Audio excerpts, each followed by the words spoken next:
Di balik permukaan laut biru yang tenang, tersembunyi sebuah dunia yang lebih liar dari imajinasi terliarmu.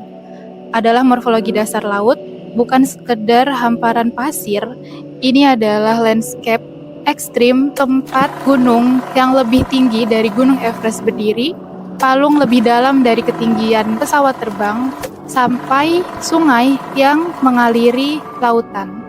Kali ini, kita akan menyelam lebih dalam, bukan menggunakan scuba, tapi lewat ilmu pengetahuan mengenai morfologi dasar laut dan kenapa semua ini penting untuk kehidupan kita. Aku Sabila Mustaf, selamat datang di Jejak Geografis.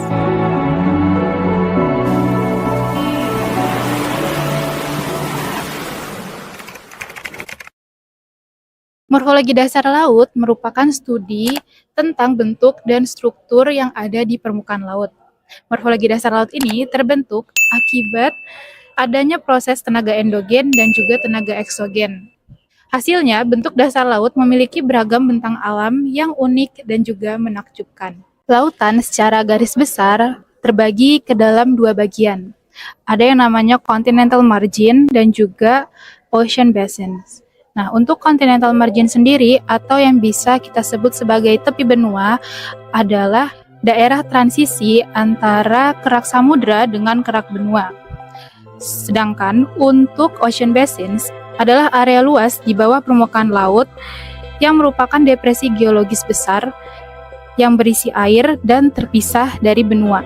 Dari dua pembagian ini masih terbagi lagi di masing-masing continental margin dan juga ocean basins. Untuk itu kita akan bahas satu persatu. Untuk tepi benua ini terbagi menjadi 4 bagian. Coastal zone atau pesisir, continental shelf, continental slope, dan juga continental rise. Nah, untuk coastal zone sendiri ini terbagi menjadi 3 bagian.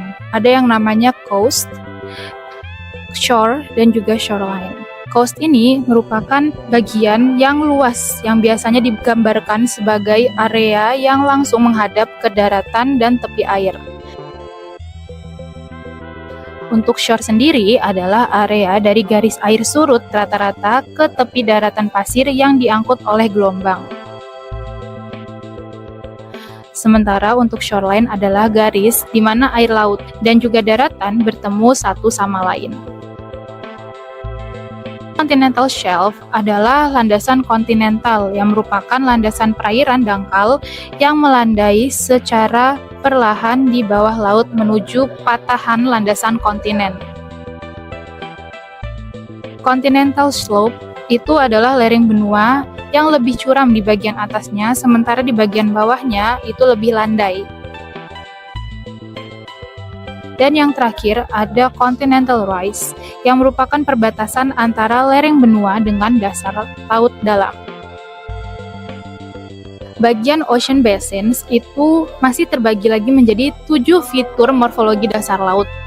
Yang pertama ada the mid-oceanic ridge atau biasa kita sebut sebagai punggung laut.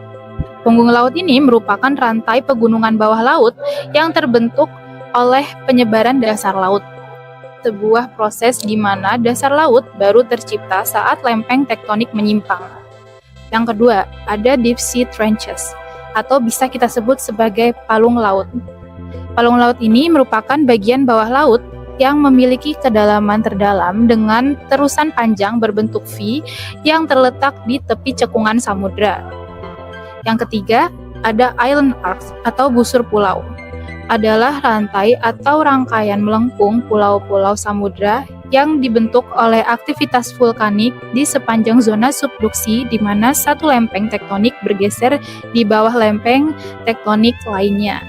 Selain itu, ada atolls. Adalah terumbu karang yang berbentuk cincin pulau atau serangkaian pulau kecil. Sebuah atol ini mengelilingi perairan yang disebut laguna. Nah, atol ini juga melindungi sebuah pulau utama. Yang kelima, ada yang namanya seamount atau gunung bawah laut. Gunung bawah laut ini secara sisinya curam dan menjulang dari dasar laut. Sebagian besar gunung laut merupakan sisa gunung api yang telah punah. Dan biasanya gunung laut ini berbentuk kerucut, tetapi seringkali memiliki fitur menonjol lainnya seperti kawah dan juga pegunungan linear.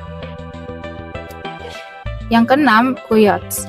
Nah, guyots ini sama halnya dengan gunung bawah laut, namun berbeda dari segi bentuknya karena kalau guyots ini memiliki bentuk puncak yang lebih besar dan datar.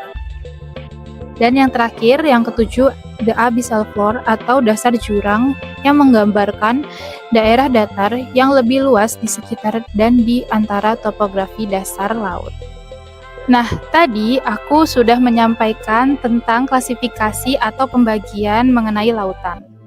Dari sini mungkin kalian sudah mulai bertanya-tanya, kenapa sih kita harus tahu tentang morfologi dasar laut?